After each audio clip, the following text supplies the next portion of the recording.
My name is Nicole. I was 27 when my stepdad looked me in the eye at my mother's funeral and said, "She wasn't really your mom." It didn't register right away. The words hovered there, disconnected from reality, like dust floating under hotel chandeliers. I stood in the corner of the conference bar-turned-wake, still holding my eulogy note cards, the ones he told me to skip. "We're short on time," he said. "Let the slideshow speak for itself." The slideshow that never once showed me. Every photo was of him. His daughter, Emily. My mother smiling politely beside them like a guest in her own life. Not a single image from my childhood, not the hospital photo, not the Halloween costume she made from scratch, not even the dance recital where she sewed every sequin onto my dress by hand. I sat through all of it. Every fading second. Until I realized I wasn't just grieving her death. I was watching them bury my existence alongside her. When it ended, I stood up. Quietly. Calmly. I thought I'd read the eulogy anyway, just a few words. Something about her laugh. How she kept lemon drops in her purse even though she hated candy. How she stayed up all night to write letters when I was away at school. That's when he intercepted me by the buffet. "Let it go, Nicole. People are tired. This isn't about you." His voice was low, practiced, but he knew what he was doing. He said it right as the hotel manager passed by, right as the distant relatives from Mom's church were sipping lukewarm coffee from paper cups. They looked at me, not with sympathy, but with awkward curiosity. Then came the line I can never unhear. "She wasn't really your mom." Just like that. Like 16 years of bedtime stories, field trips, doctor visits, college care packages, and whispered kitchen conversations were nothing more than a foster care clerical error. I didn't cry. Instead, I turned to the wall, pretending to check my phone so I could inhale without falling apart. The carpeting was beige, industrial, the kind hotels use because it hides coffee stains and despair. My heels wobbled. My fingers dug into the note cards so hard I tore through them. Emily, his daughter from a previous marriage, was laughing across the room with two of her college friends. She hadn't even flown in for the hospital, hadn't seen Mom in months. But today she wore black and accepted hugs like the heir to grief. I watched her clink a glass of rosé with one of Mom's cousins. The same cousin who once told me, "You look just like her when you tilt your head like that." I used to love hearing that. Now I wasn't allowed to look like her, because apparently, I wasn't hers. "Are you all right?" the hotel manager asked gently. His name tag said Ethan. He looked barely 30, too young to know what to say at a funeral. I nodded, swallowing air like water. Just needed a minute. Across the room, my stepfather lifted his glass. "To Melanie," he said, using the voice he saved for church and board meetings. "She brought our family together." Our family. The phrase landed like broken glass in my throat. I set the note cards down on the dessert table, not because I was done, but because I knew now. Nothing I said would be heard here. They had rewritten her ending without me. And I wasn't going to beg for a cameo in their version. But I hadn't come just to grieve. I had come to deliver something. Something Mom left behind that he clearly hoped I'd never find. And I hadn't handed it over yet. I stepped out of the wake without saying a word. The air in the hotel hallway was colder than it should have been, like the building itself knew something was off. My heels echoed against the marble floor as I made my way past the elevators and leaned against the wall near the ice machine, clutching my coat like armor. I hadn't planned to cry. I didn't even feel tears coming. What I felt was something far heavier, a kind of stillness that only comes when the grief you thought would kill you starts to congeal into something sharper. He said she wasn't really my mom, as if biology was the measure of motherhood, as if it was blood that sat beside me through every anxiety attack, not warm hands and whispered reassurance, as if it was chromosomes that taught me to drive, not her gentle voice guiding me down the quiet roads near the reservoir. I was still there, steadying my breath, when my phone buzzed. Unknown number. For a moment, I thought about letting it ring, but something in me said to answer. Nicole? A woman's voice. Warm, older, confident. I'm sorry to call today of all days, but I just got back from overseas and I just heard. About Melanie. I blinked. Who is this? My name's Teresa. I worked with your mom for over 10 years. At the shelter. She used to call me her vault, she said, almost laughing through the grief. Said I kept more secrets than a priest. The shelter. My mom's job after leaving the finance world. She used to say it saved her more than she saved anyone else. She left something with me, Nicole, Teresa said, her voice lowering. Told me to give it to you. Not anyone else, just you. I didn't expect... She paused. I didn't expect the timing to be so... soon. I glanced over my shoulder, toward the ballroom doors where laughter had already resumed, clinking glasses replacing solemn silence. What is it? A box. And a letter. And, well, you'll understand when you see it. My fingers tightened around the phone. Where are you? I'm in the city. I can meet you.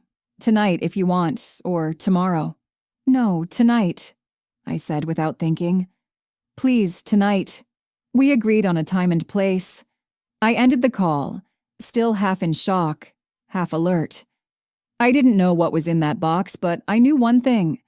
He didn't want me to have it. As I walked back toward the lobby, I passed a group of relatives near the hotel's sidebar.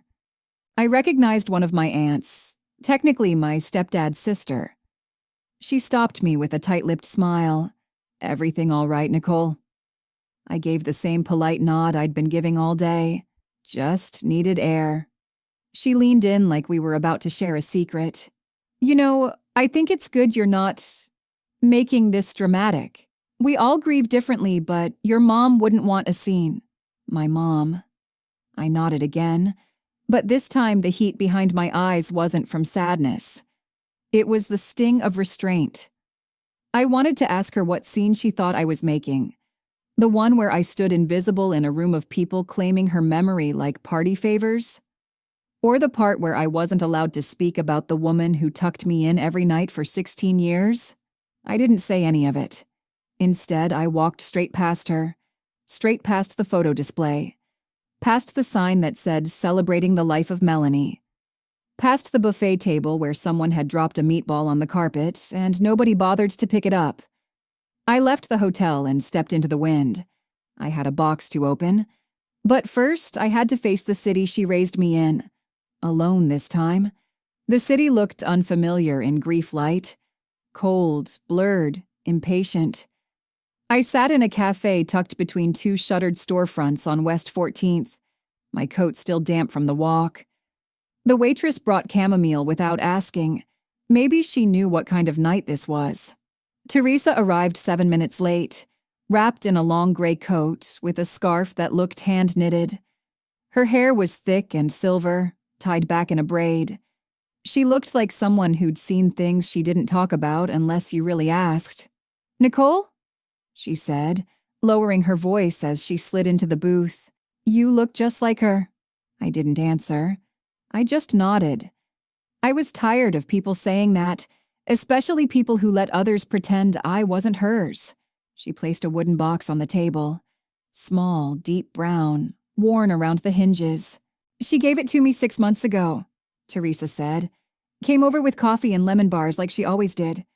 She said, if anything happens, give this only to Nicole. Not Rick. Not Emily. No one else. Just Nicole. Hearing his name made my stomach tense. I hadn't called him Dad in years, but I still couldn't say his name without feeling like I'd swallowed glass. Teresa pushed the box toward me. Did she say what was in it? No, she said, but she told me you'd know what to do with it. I turned the clasp slowly. It clicked open. Inside, a bundle of envelopes, tied with red thread. A small silver key taped to a yellowed note. A flash drive. And a photograph. One I'd never seen before. It was me, maybe 9 years old, holding a paper crown. Mom kneeling beside me, her arms wrapped tight around my shoulders. It wasn't staged. It was mid-laugh, mid-light, a moment no one posed for. She looked at me like I was the center of her world. There was no one else in the picture. My fingers trembled as I touched the edge of the frame. On the back, written in faded pen, "Day I knew. Mine in every way that matters." I looked up at Teresa, my throat tightening. "She never let me see this," I said quietly.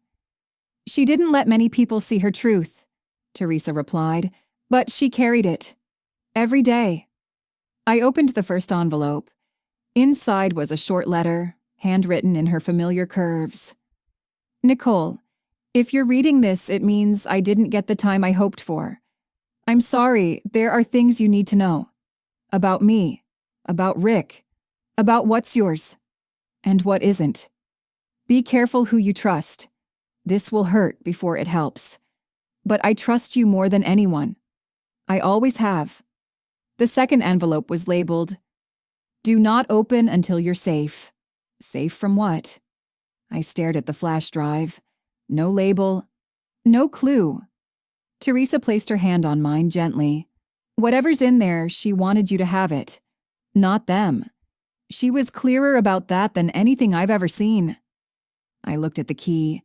It was small, old, flat on one side, a file cabinet or a lockbox maybe. I flipped it over, a number etched faintly into the metal, 313. "Do you know what this is for?" Teresa shook her head, but she kept it in a tin of sewing needles. Said she wanted it far from where he'd ever look. I nodded, clutching it all back into the box. Teresa took a deep breath. "Are you okay?"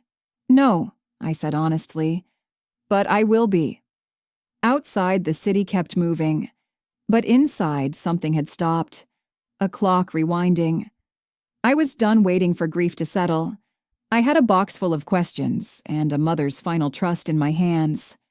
The number on the key, 313, kept pulsing in my mind like a code I'd already seen in a dream.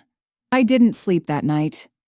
I stayed at a budget hotel near the train station, laying the contents of the box out across the desk like a jigsaw puzzle only I could solve. The flash drive stared back at me, silent. The second letter, the one marked, "Do not open until you're safe," sat unopened beside it. The key rested on my palm, its metal cold and indifferent. I didn't know what I was walking toward, but I knew who I was walking away from. By morning, I'd tracked it down. Unit 313, a small, privately owned storage facility tucked behind a defunct print shop on the south side of the city. The kind of place people forget they're paying monthly for until they die or disappear. The woman at the front desk wore a chunky knit sweater and barely looked up when I handed her the key. "Locker's yours?" she asked flatly. I nodded. She pointed toward the corridor. "Left wing, third aisle, you'll know it." I did. Because the second I turned that corner, I saw the number hand-painted on the door. No typed plaque, no sticker. Just 313 in red acrylic, sloppy but deliberate. Mom's handwriting. The key slid in smoothly. When the latch popped, I hesitated. What was I about to find? The door groaned open. The air inside smelled like dust and old books. Nothing high-tech. No blinking lights or boxes labeled evidence. But what I did see? Files. Dozens of them, labeled by year. And photos, stacks not in frames, just bundled in rubber bands. Receipts. Handwritten notes in her cursive, some with underlines, some with names I didn't recognize. At the center, a single banker's box marked, "For Nicole, if he erases me." My hands trembled as I lifted the lid. The first thing I saw was a stuffed bear. Small, brown, worn, the one I used to carry everywhere until I was 8. I thought I'd lost it during the move. But no. She'd kept it, hidden it, preserved it. Beneath the bear was a manila envelope labeled birthdays. Inside, photos from every single one of mine. Cakes, friends, cards with her handwriting. Proof that those years happened and that they mattered. And under those, a folder, thicker than the rest, sealed with red twine and a post-it that read, "Don't read this alone." My breath caught. I sat on a metal folding chair she must have placed there for me. Everything in this unit was deliberate, like she knew exactly how this would unfold, how I'd come here with nothing but questions and grief, and leave with something else entirely. At the very bottom of the box was another note, smaller. No envelope. If you've made it this far, it means he's tried to silence what matters. But love leaves a paper trail, and so does theft. Keep going. You're stronger than I ever was. The word theft stuck like a splinter in my throat. I carefully packed everything back up, heart hammering now. This wasn't just a memorial. This was preparation. And he didn't know I had it. As I locked the unit behind me, I caught my reflection in the scratched aluminum. Pale, focused. No more tears. Only resolve. I didn't know what the folder contained, but I knew who I was taking it to. And I knew the next time I saw my stepfather, I wouldn't be asking questions. I'd be holding the answers he buried. I didn't go home. I didn't even go back to the hotel. I took the train 2 stops east and walked straight into a small building with no sign out front, just frosted windows and a buzz entry system that required you to know exactly who you were looking for. Her name was Miriam Roth, my mother's former financial advisor, someone she once called the only person on the planet who doesn't pretend I'm paranoid. I remembered her vaguely from a birthday lunch years ago. The kind of woman who wore linen in winter and didn't suffer small talk. I hadn't spoken to her in almost a decade, but the envelope marked, "If he erases me," had her name listed twice, once in the corner of a photocopied form, and again on a handwritten list Mom titled, "Who Still Knows the Truth." I showed up unannounced. When she opened the door to the waiting area, she froze mid-step. Then her eyes landed on the box in my hands. "I was wondering when you'd come," she said simply.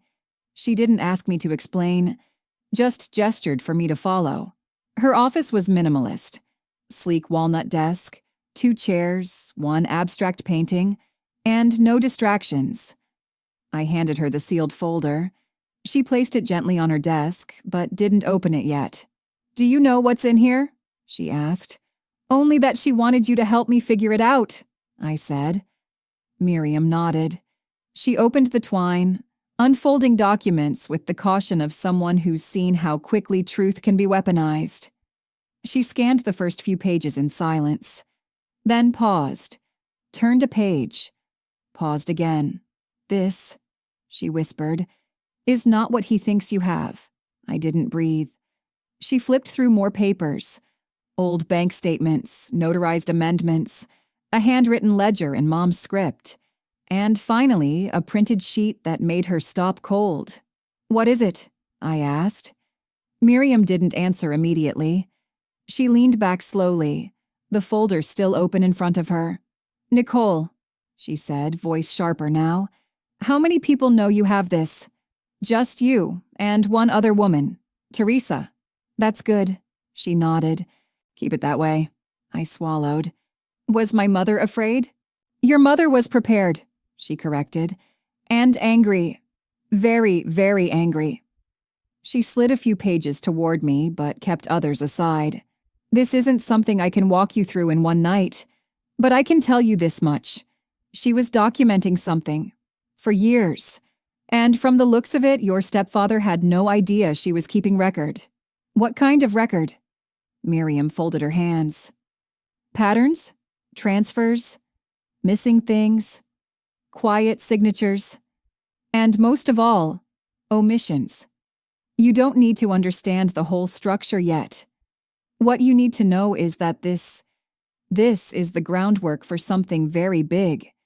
And if your mother gave it to you, she trusted that you'd know when to use it." I sat back, heart pounding. "I don't know what I'm doing," I admitted. "You don't have to. Not yet. But here's what you must do, she said, her voice now firm like the click of a lock. Don't confront him. Not yet. Not emotionally. Not publicly. Wait. Watch. And let me handle this side. Quietly. Until we know what leverage she left behind. I nodded. My hands felt cold. She took one more page from the folder. An appointment record, marked in red ink. Do you recognize this? She asked. I did. It was a date, from a month before Mom collapsed. And it wasn't with a doctor. It was with a lawyer. I stood up, every instinct in me now humming. I hadn't just stepped into grief. I had stepped into a game that had been moving around me for years. And the next move was mine. The law office was in a brownstone, quiet, discreet, and wedged between a dry cleaner and a florist that hadn't updated their signage since the 90s. I recognized the name on the brass plate by the door, William A. Kessler. It was circled in red on the document Miriam showed me. My mother had met with him exactly 32 days before she died. I didn't have an appointment, but when the receptionist saw my name and glanced at the note I handed her, the same one from my mother's envelope marked 314, her posture straightened. "One moment," she said. "I'll let him know." 10 minutes later, I was ushered into a room that smelled like cedar and lemon oil. The shelves were lined with leather-bound case books, though most looked untouched. Kessler was in his late 60s, with clear blue eyes that didn't flinch when he saw me. "You're Melanie's daughter," he said, more like a confirmation than a greeting. I nodded. "Nicole, I wondered when you'd come." That phrase again. He gestured to the chair across from him and folded his hands on the desk. "I can't share everything without formal authorization," he said carefully. "But your mother did leave instructions. Specific ones. Including what to do if you ever arrived here alone, holding this." He tapped the red-circled document. "She thought he'd destroy it," I said before I could stop myself. "Didn't she?" Kessler didn't answer directly, but he opened a locked drawer and pulled out a thick envelope sealed with notary ribbon. "She left this with me the day she signed the revisions. Told me to wait. And if Rick Powell ever filed paperwork that contradicted it, to notify you immediately." My breath caught. "She revised her will. She did more than that," he said quietly. "She revised everything." I stared at the envelope. "This is what she really wanted?" "It is." I reached for it, but he held it a moment longer. "You need to understand something, Ms. Powell. Your mother knew what kind of man she was dealing with. This envelope changes everything, but it also exposes everything. She anticipated denial, retaliation. She even instructed me to prepare for obstruction." "Obstruction? If he contests the contents, he'll lose," Kessler continued. "But the damage, the mess, that's what she wanted you to be ready for. It won't just be legal, it'll be personal. He will twist this, publicly if he has to." I nodded. "He already started." Kessler studied me. "Then you're ready." He placed the envelope in my hands. It was heavier than I expected. "And one more thing," he added. "There's a secondary document she left, not for legal enforcement, but for clarity. It's in her handwriting. Dated. Personal. I suggest you read it before you show anyone anything." He passed me a smaller folded sheet. I opened it slowly. The first line stopped my breath. "If you're reading this, Nicole, it means he's already trying to erase me. But what he doesn't know is, I planned for him too." I didn't read the rest. Not yet. Not in front of anyone. I thanked Kessler, my voice hoarse, and tucked everything into my satchel with hands that now moved like they belonged to someone else. Someone watching their own life shift in real time. Outside, the wind had picked up. Fast. Sharp. I didn't flinch. I wasn't carrying memories anymore. I was carrying the future she wanted me to protect. And he, Rick, was about to find out she never left the game early. I didn't call ahead. I showed up at Rick's favorite restaurant at exactly 7:12 p.m., the time I knew he'd be midway through his Thursday steak, drink in hand, playing the role of composed widower with polished grief. The maitre d' barely flinched when I walked in. I asked for Mr. Powell's table, and they led me straight to him. He was already seated, blazer crisp, cufflinks gleaming, face carved into his usual stoic charm, the kind people trust before they ask questions. Emily sat across from him, dressed like she'd come from a wine tasting. She didn't see me until I was at the table. Her smile fell first. "Nicole," Rick said, setting down his fork. "This isn't—" "Sit," I said. My voice was calm, but it didn't ask. I pulled out the third chair, placed my satchel on the table, slowly unzipped it. "This isn't the place for a scene," Rick said, still trying to smile. "We're in public." "Exactly," I said, pulling out the envelope. "Which means you'll have to behave." He shifted. Emily's eyes narrowed, already bracing. I laid the notary-sealed document in front of him. Then, beside it, my mother's handwritten letter. "I went to see William Kessler," I said. "He remembered Mom." Rick's nostrils flared. "Nicole, she changed everything, Rick. And she left instructions. Legal ones. Specific. Dated. Signed. Not that vague folder you paraded at the wake. The real version. The one you hoped no one would find." Emily leaned forward. "What are you even talking about? Dad already handled all the—" "Don't call him that," I snapped, turning to her. "You have no idea what he handled. And you never bothered to ask what she wanted." I pushed the letter toward him. "Go ahead. Read it." Rick didn't touch it. He glanced around the restaurant, not to find help, but to see who was watching. "I don't know what you think you've found," he said slowly, "but you're confused. You've been through a lot. Grief does things." "No," I interrupted steady. "Gaslighting does things. You're not going to twist this." I opened the letter myself. Read the first line aloud, not for him. For the table 2 seats over, for the waiter pouring wine behind me, for the world. "If you're reading this, Nicole, it means Rick has tried to erase what I left for you. He doesn't get to do that. Not again." His jaw tightened. Emily looked like she'd been slapped. "I have every document she filed," I continued. "The revised will, the appointment log, the asset list, the statement she wrote in her own hand. She trusted me, Rick, not you. And now, legally and otherwise, your version of events collapses." He exhaled, measured and slow, then leaned back, trying to recover ground. "You don't know what you're doing," he said. "This will embarrass everyone. You'll cause damage you can't undo." "Damage," I repeated, voice low. "You already caused it. I'm just sweeping up the pieces." For a moment, no one spoke. The table sat in quiet, heavy stillness. Then Emily, always the opportunist, tried to pivot. "Can we talk about this in private? Like family?" I looked her dead in the eyes. "We're not family." And for the first time, Rick didn't argue. I packed the papers back into my satchel without another word. I didn't need him to admit anything. The law didn't care about his pride. It cared about signatures, dates, and trails, the ones Mom had left like breadcrumbs in the dark. As I stood, Rick finally spoke again. "You really think this is what she wanted?" I met his gaze, unwavering. "No, I know it is." By noon the next day, I knew something was off. The locksmith's van was parked outside the house before I even turned the corner. Same cream-colored siding, same faded shutters. But the brass doorknob, gone, replaced by a sleek new keypad. I stopped mid-step. There was no message, no courtesy call, no explanation. Just a man on a ladder adjusting the front light fixture, casually whistling as if he wasn't helping someone rewrite the past.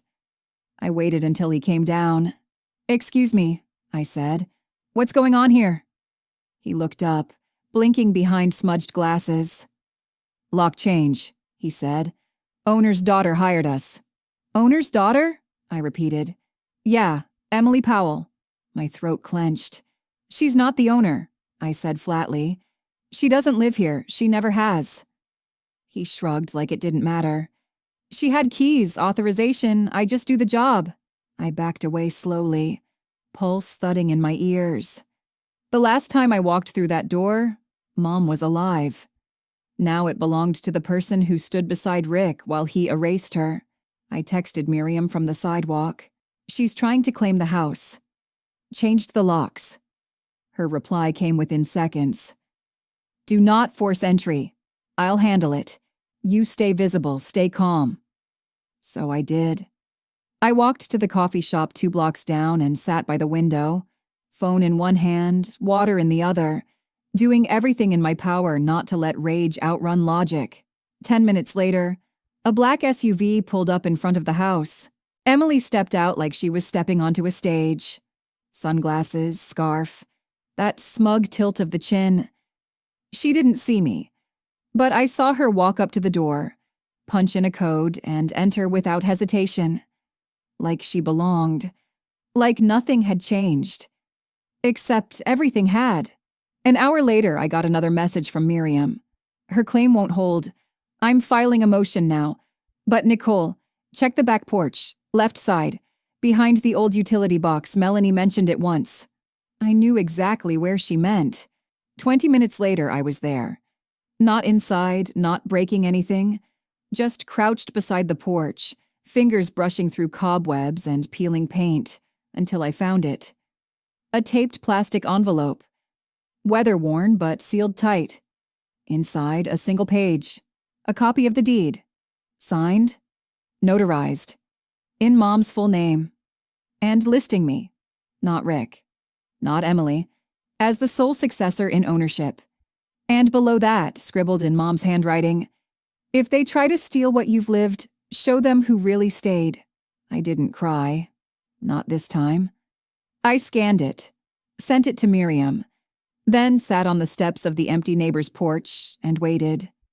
Emily came back out an hour later, phone glued to her ear, face pale now. She didn't look at me. But I looked straight through her. She thought a locksmith could rewrite memory. She forgot I still knew where the real locks were hidden. And she hadn't read the last envelope yet. I waited until the sun was low and the streets had emptied, the kind of late afternoon where everything feels like it's holding its breath. I was sitting in the same motel room I'd checked into the night of the wake, where the curtains didn't quite close and the heater clicked every 7 minutes. The folder sat beside me on the bed. And in it, the final letter. The one labeled, "Do not open until you're safe. No more noise, no more interruptions." Just me. And her. I untied the ribbon and unfolded the paper. Her handwriting was the same.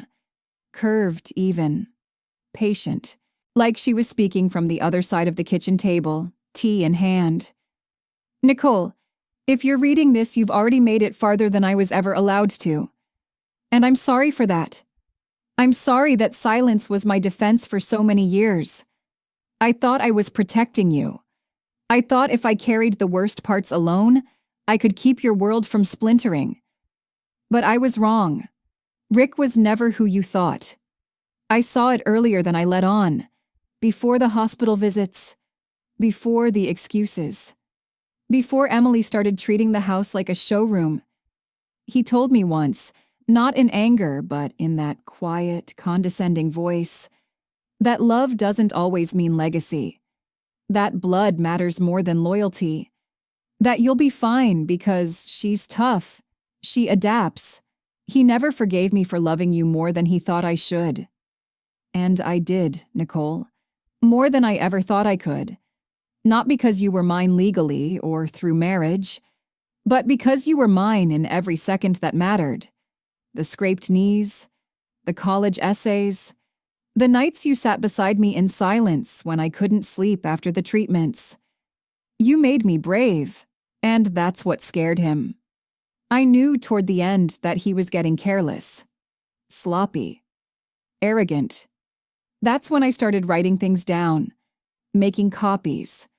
talking to people he didn't know I still trusted. Not because I wanted revenge, but because I wanted you to have something when I was gone. Something real. Something that couldn't be twisted. This house was never about money. It was about memory. About roots. And he was trying to replant them in someone else's name. Emily was a child I tried to love. But she didn't want a mother. She wanted a mirror. She never saw you as her sister. She saw you as a threat to her reflection. If they've started locking doors, it's because they're scared. Scared you found the light I buried under all their shadows. Use it how you need. Quietly, loudly, legally, personally. I trust your judgment more than I ever trusted mine.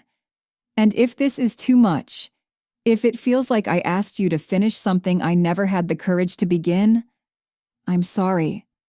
That was never my intent. But I believe in you more than anyone ever believed in me. You are not a mistake. You are not a footnote. You are my daughter. Always. Mom. I didn't realize I was shaking until the letter fell from my fingers. It wasn't just the words. It was the clarity. The weight of truth finally tipping the scale against all the silence. I sat on the edge of the bed, gripping the frame like it was the only thing holding me to the floor. She knew. All of it. Long before I did.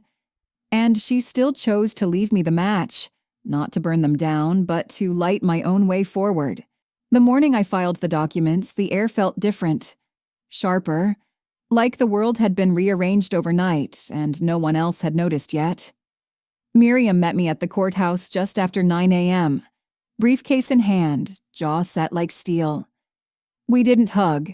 We didn't speak much, just exchanged a glance. And I knew. We were past comfort now. We were in motion. Inside, the clerk behind the glass barely blinked as we handed over the forms. But I watched her eyes flick across the top page. The revised will, Mom's signature, the notarization, and for a split second, her professional mask slipped. She knew. It was real. Stamp. Stamp. Filed. That sound didn't echo like in the movies. It was quiet. Crisp. Almost underwhelming. But I felt it. Like a lock clicking open after years of pretending the door wasn't there. Miriam placed her hand lightly on my back as we stepped outside. Now we wait, she said. But you'll want to be ready. He'll find out within the week. I'm counting on it. By that afternoon, I'd already heard the first ripple. My cousin Brittany called, breathless. Nicole, did you really… What's happening? Rick just called Grandma sobbing. Said you forged something? Said you're trying to destroy the estate? I didn't yell. I didn't defend. I just said, everything Mom gave me is real. That's all I'll say right now. Silence. Then, softer. I believe you. Just let me know if I can help. Click. The next call came an hour later. This time it wasn't a relative. It was the director of the shelter where Mom had volunteered for years. A woman named Angela, who had always treated me like one of her own. Rick reached out, she said flatly. Wanted to set the record straight about Melanie's legacy. Said there was a misunderstanding with the will. We've kept a plaque with her name on it for years, Nicole. That man has never donated a dime. I closed my eyes. You don't have to listen to him. I didn't, she said. But if you need anything, her records, her original grant letters, anything, they're yours. Melanie told me where to find them. I think she knew this might happen. Another door. Another key. By the end of the day, I had 4 more messages. Some supportive, others confused. But the one that made my heart stop? A text from a number I didn't recognize. We need to talk. You've made a mistake. Please call me. Rick. I didn't reply. Because it wasn't a mistake. It was the first time I was making anything real. That night, I sat in the back booth of a quiet diner on 7th and Main. Same one Mom used to take me to on Fridays when I was in middle school, when Rick had meetings that lasted until midnight. I opened my notebook and wrote down every step we'd taken. Every name, every timestamp, every document. I wrote until my hand cramped. And then I wrote this. This is not revenge. This is restoration. Across the street, the law office lights were still on. He could rage, he could spin.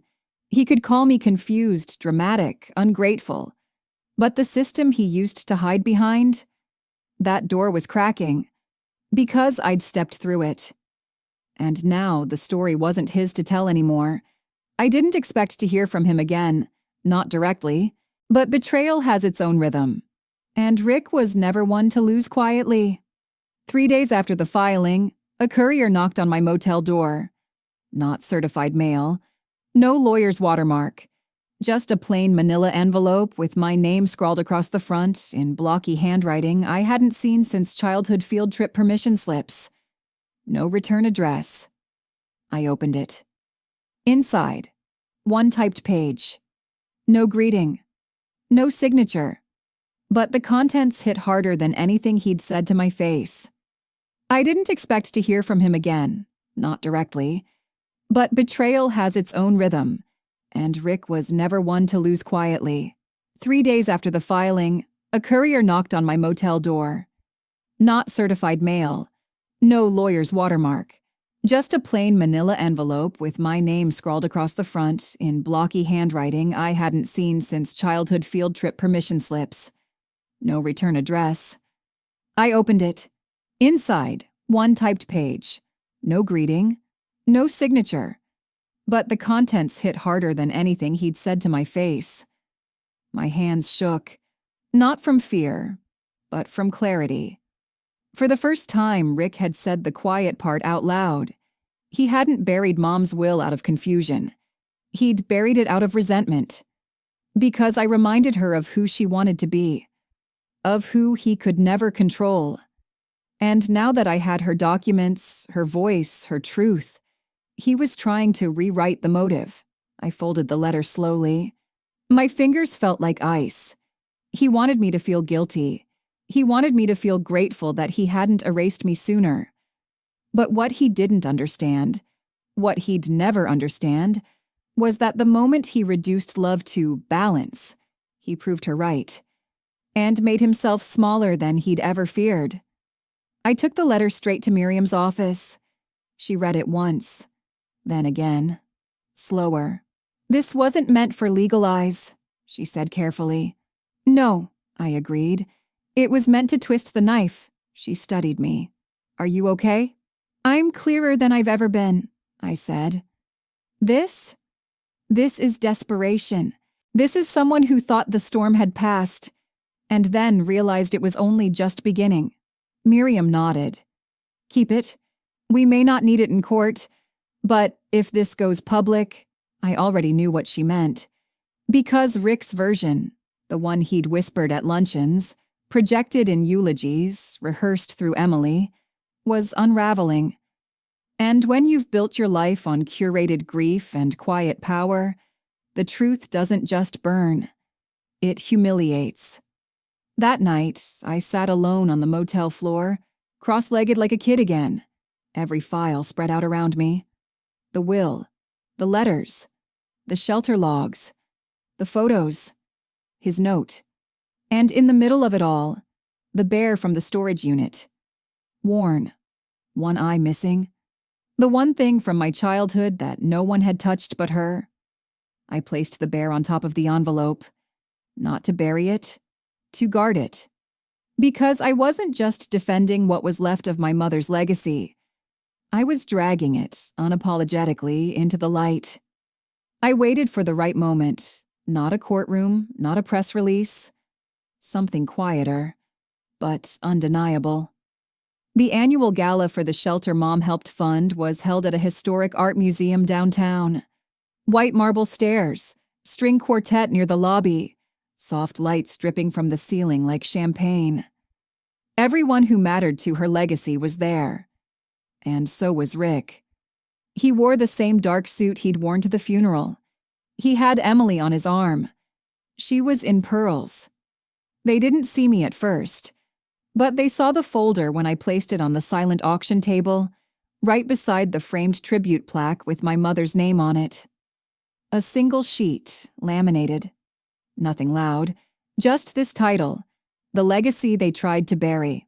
Below that, one excerpt from Mom's handwritten letter. Love leaves a paper trail. So does theft. Keep going.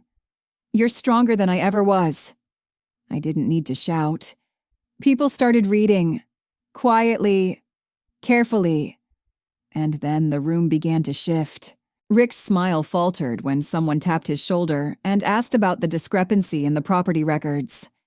Emily's wineglass shook when a former board member politely mentioned the updated beneficiary documents. By the time I approached the podium to deliver what was supposed to be a few words about Melanie Powell, the room had already turned. I didn't bring notes. I didn't need them. I'm Nicole, I said steady. I was my mother's daughter, not by biology, not by law, but by every act that ever mattered.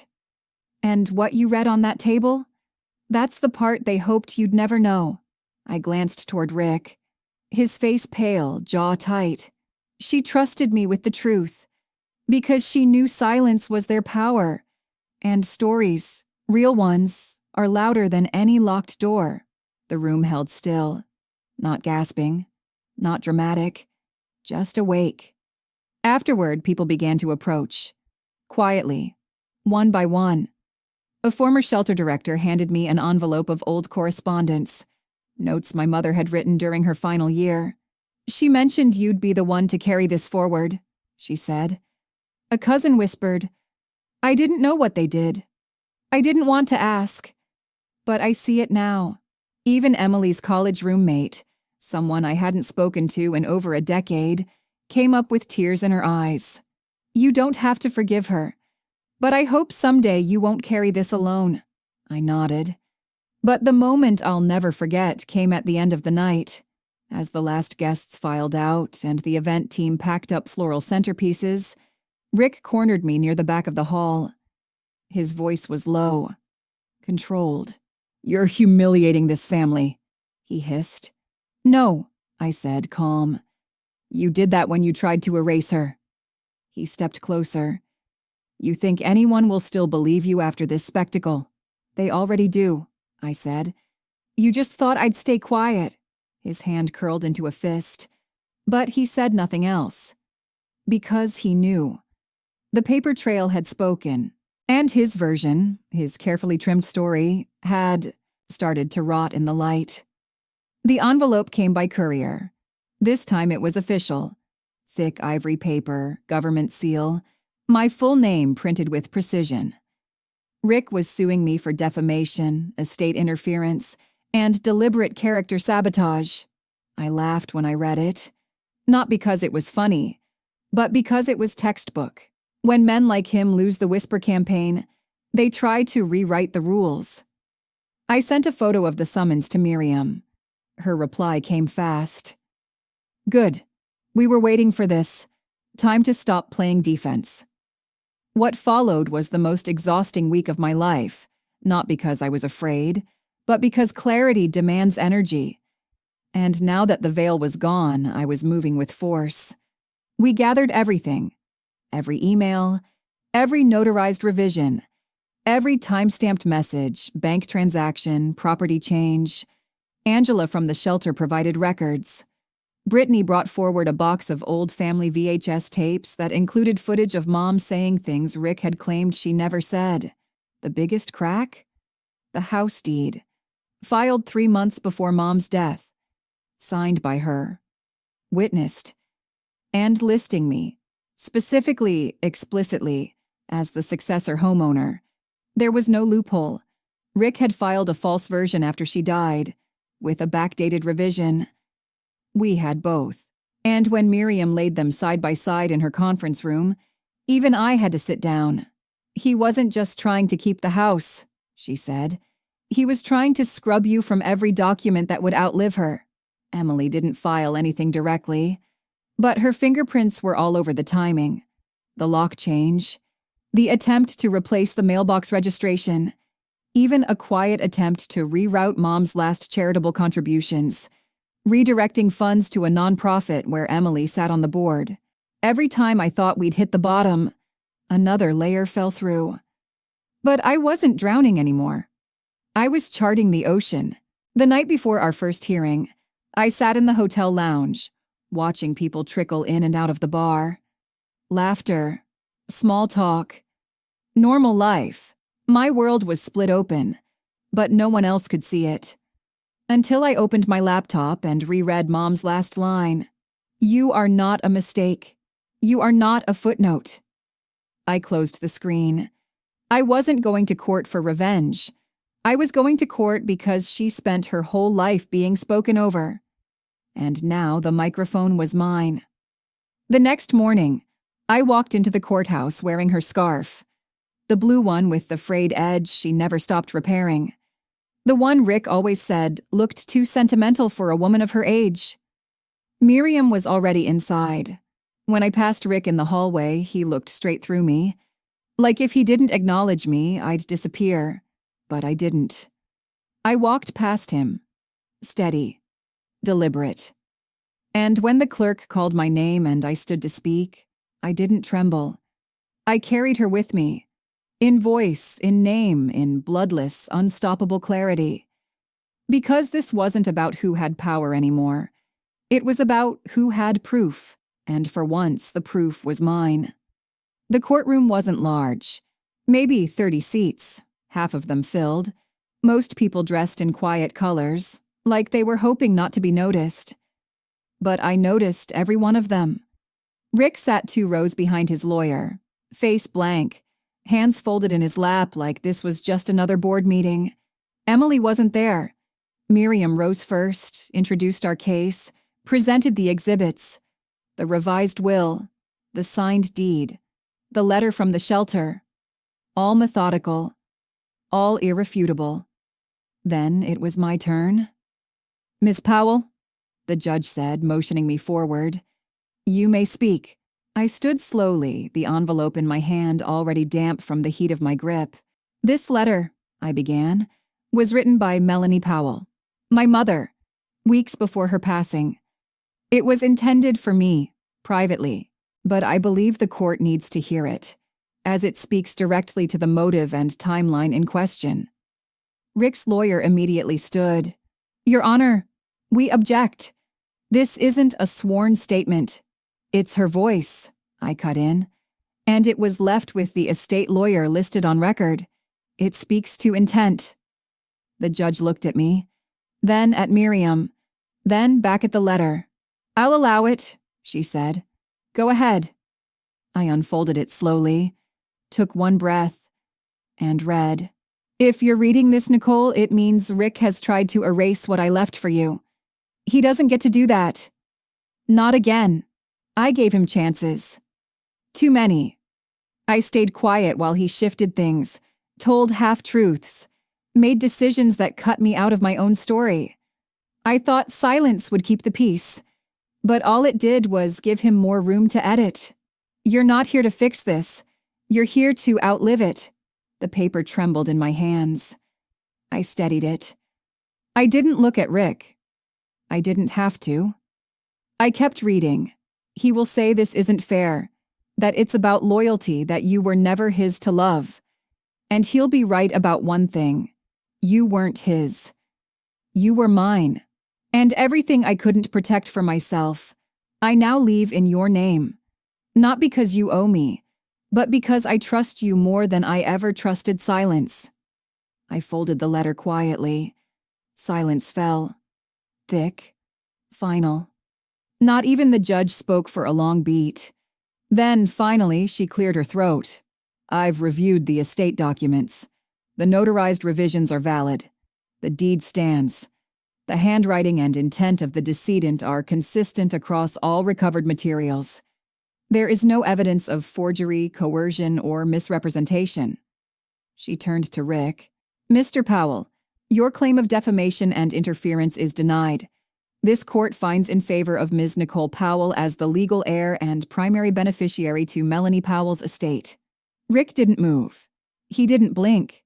It was like watching a monument crack in real time. A man built on performance, suddenly faced with something that couldn't be spun. The gavel hit. Case closed. No applause, no gasps. Just truth, hanging in the air like the last note of a song that took years to finish. I stepped outside into the afternoon light, letter still clutched in my palm. I had won. But it wasn't about victory anymore. It was about voice, and the echo it left in every room they tried to lock me out of. The front steps creaked beneath my boots. The house looked smaller than I remembered. Not in a bad way, but like a secret finally unsealed. It had been months since the funeral, since the legal battles. Months since the world I thought was mine was shaken to its core. But today, I wasn't stepping into a war zone. I was stepping into home. The new locks, the ones Emily had installed with such confidence, yielded to the old key taped beneath the porch. The metal was cold and familiar in my palm, a talisman from the past, a promise kept. I pushed open the door slowly. The air was heavy with memories, faint perfume, old wood, the ghost of laughter in the corners. The living room held Mom's favorite armchair, still draped with her patchwork blanket. The light through the curtains softened the edges of everything, like forgiveness settling over dust. I ran my hand along the mantel, tracing the framed photos I had brought back from the storage unit. Me and Mom, young and laughing. The bear from my childhood sat on the shelf, worn, imperfect, but mine. I didn't cry. Not then. Instead, I unpacked the box of letters, photos, and documents. I placed them carefully around the room, creating a gallery of truth and love. This house wasn't just walls. It was proof that I had belonged here long before anyone tried to rewrite it.